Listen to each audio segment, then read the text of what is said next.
Now let's pivot to a campaign that is properly managed, that is doing an amazing job because it has an amazing candidate. You're somebody who wants government to work for you. I'm not dangerous. I might just be the one person running for US Senate who actually wants to serve you. But if you're the CEO of DTE, you damn well better believe I'm dangerous. If you're Blue Cross Blue Shield shareholders, yep, I'm dangerous.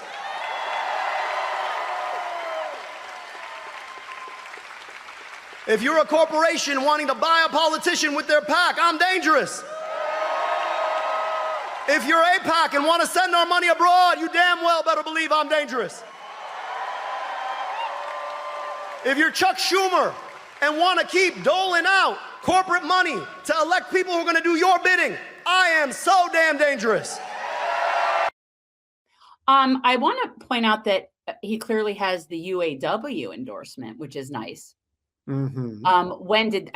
Obviously you knew that, but that had to be a big blow to the Dems up there that he got the UAW endorsement. Mm-hmm. Listen, we've talked about this before. We talked about the fact that Sean Fain is Maddie, this is him. That Sean Fain is an example of a solid labor leader, whereas somebody like Randy Weingarten, who leads the teachers union, is a lousy labor leader. So when conservatives like to paint labor as corrupt and irredeemable, look, there are bad labor leaders, but there's a difference between labor leaders and labor workers. And the UAW is not only an amazing labor union that takes care of its auto workers, but they are a direct fuck you to Elon Musk and his anti-labor practices. It has been brought to our attention, as we have shared with you guys, that the average labor worker within the UAW on salary alone makes about double what a Tesla worker is making on the assembly line. I wonder why that is. But sure, anybody who wants to go be an Elon sycophant and be so impressed that he's close to being the world's first trillionaire, right? So impressive. Now, GQ, we're going to explain to you, as we've done many times before, why voting does matter. It's not going to solve the problem. But as we've pointed out, somebody like Zoran is a good example of him alone becoming the mayor of New York City is not going to solve the problem. But what may actually end up happening as a result of him being in power is that when people decide to start taking it to the streets and start really causing economic pain to those who really run the show, Zoran is not going to get in the way of that. Whereas somebody like Cuomo or Adams 1000% would. Now let's take it a step further and look to the senatorial race in Michigan. Do you think for 1 second that if the working class got uppity in Michigan, that Haley Stevens would not bring the fucking hammer down on them the way that Governor Whitmer would do? Of course. Of course. And I think he wouldn't. Yeah. So what we're saying is these people are not necessarily going to make massive differences in the country policy-wise, but in their respective spaces, they allow an opportunity for the people to do what they need to do. That's they're less, it's I guess a key to a gate. It's sort of like, they're not hurting us. Now, I also want to point out that when he goes on, and we would love to have him on the podcast, but we'll attempt to get a hold of him, assuming that, knock on wood, he is able to win the primary. This is what happens when you have somebody who just is media savvy and understands what it takes to actually combat the bullshit that comes with dealing with Jake Tapeworm when he has to go on CNN. No, because you talk about support for Israel.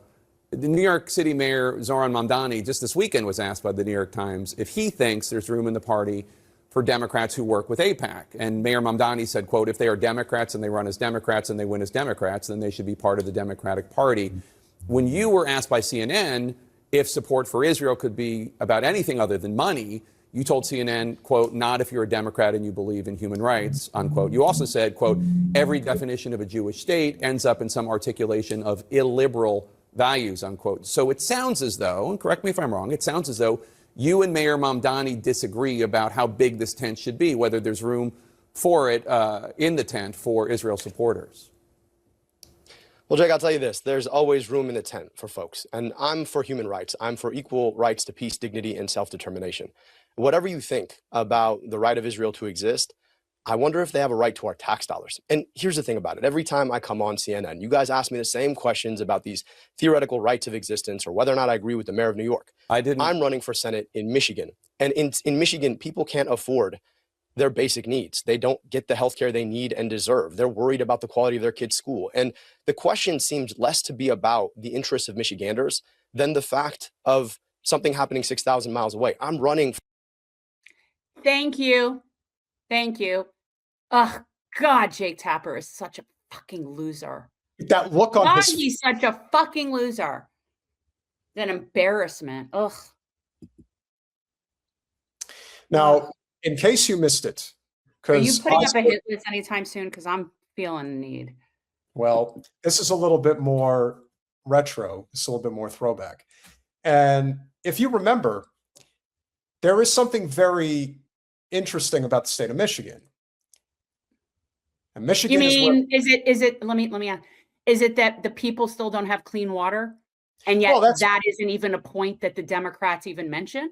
That's one part of it. But okay, Michigan, because I think it would affect my vote if I didn't have clean water. Well, everything kind of came to a head in 2016 when Bernie changed the entire fortunes of the Democratic presidential primary when he won the Michigan primary because the citizens of Flint flipped from Hillary Clinton to Bernie Sanders.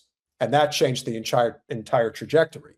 And then if you remember, the day after that primary, there was the big debate down in Miami. Mm-hmm. And there was a word that El-Sayed was using in his Michigan stump speech that you cannot ignore. The word is dangerous. So we're going to take you back in time to Bernie's greatest moment when he ran for president. I know. If this is what you thought I'd find charming, I don't, because now I hate Bernie, but okay. Support vigilantes, and that is a horrific statement, an unfair statement to make. I will stand terms of my political career, fighting for workers, fighting for the poorest people in this country. Madam Secretary, I will match my record against yours any day of the week.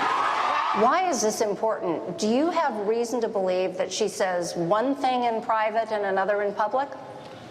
Well, what I have said is that when you get, I believe it is $225,000 for giving a speech, and she gave several speeches to Goldman Sachs, one of the Wall Street financial institutions whose greed and illegal behavior helped destroy our economy a number of years ago.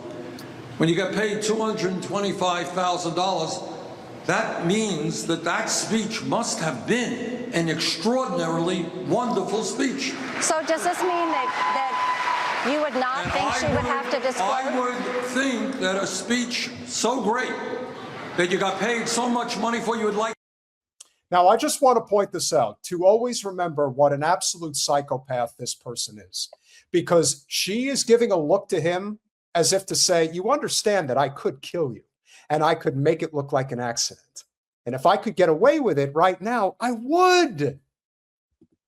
To share it with the American people, so I think she should. The government has to quit making money off of lending money to young people to get their education. Oh, this bitch. Oh, Karen, let's go back to you. I think that what Secretary Clinton just said is absolutely right. I think I said it many months before she said it, but thanks for copying a very good idea. Clearly, the Secretary's words to Wall Street has really intimidated them, and that is why they have given her $15 million in campaign contributions. There is nobody in the United States Congress who has taken on the Koch brothers, who want to destroy Social Security, Medicare, Medicaid, and virtually every federal program passed since the 1930s, more than Bernie Sanders. And I am proud that the gentleman who is head of Goldman Sachs, now he didn't give me $225,000 for speaking fees. He said I was dangerous, and he is right. I am dangerous for Wall Street. Oh, Bernie.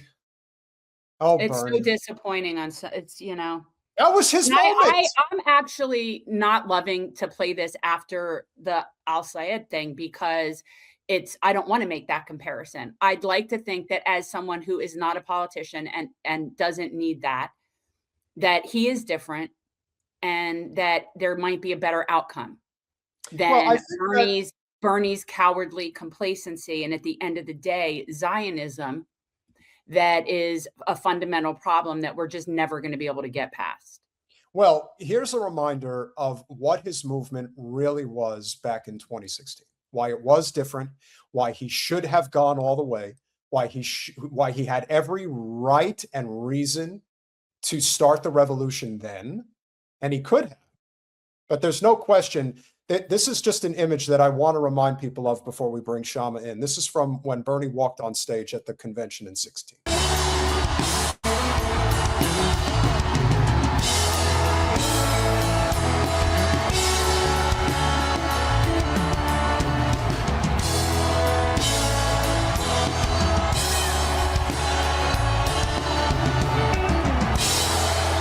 Thank you. I don't want to watch. We have to watch them.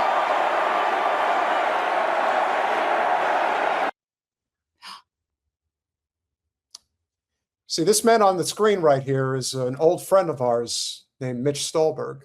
Oh my God. And he, unfortunately, is not with us anymore. But he was somebody who was very near and dear to both of us. There's also somebody who was a huge help on Jen's first go-around against Wasserman Schultz. This is somebody who fought so hard for single-payer health care and who unfortunately died because of our broken healthcare system.